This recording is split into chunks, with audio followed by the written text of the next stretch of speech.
And you are listening to the New Music Alliance Radio Hour. And I'm Mark Sherry here this week with Mark Ramone. And you just heard the fifth generation doing If I See Her. And we started out with Backstreet Boys, with Backstreet Blues. So we just heard the fifth generation.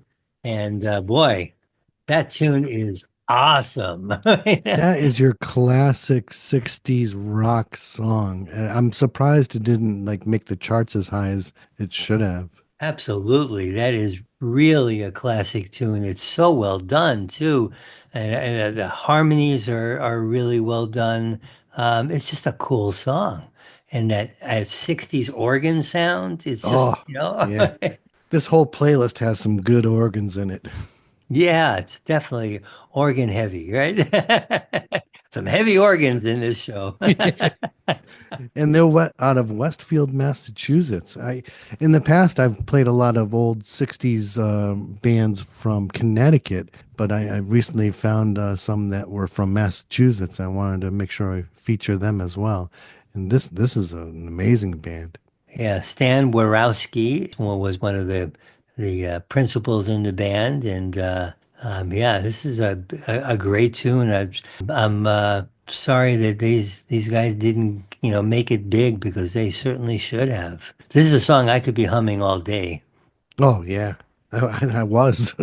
And then they got a lot of attention, I guess, back in the day in the local area in Connecticut and Massachusetts. They were on the Brad Davis TV show and were on his radio show. I remember listening to Brad Davis, Big D 103, a lot of good tunes. They actually won the Mountain Park Battle of the Bands in Holyoke, which is the Mountain Park does not exist anymore and hasn't since the early 80s. But back in the 60s, it was still cooking. Yeah, it was a hot spot then. So I was not around for those Battle of the Bands, even though I am in Holyoke now. I only have seen the remains of the old mountain park, Wow. but I heard stories, and apparently they were in the midst of it. And they opened up for the Cow Sills at the Big E. Whoa!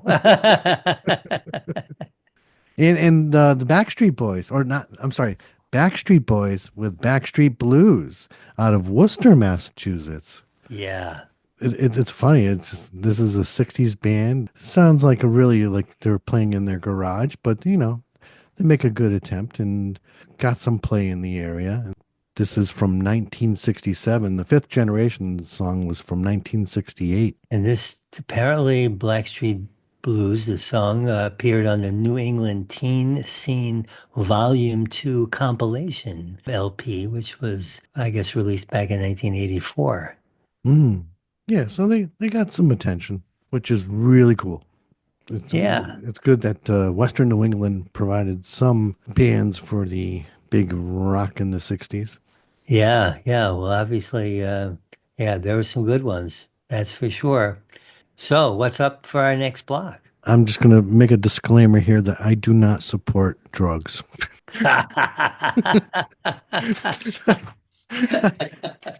Oh, yeah. Well, then why did you pick this song? This is the druggy set. I just well, you'll see. But we've got Kilroy, and we're starting off with one of my all favorite local bands, The Devil Makes Three, with "I Love Doing Drugs."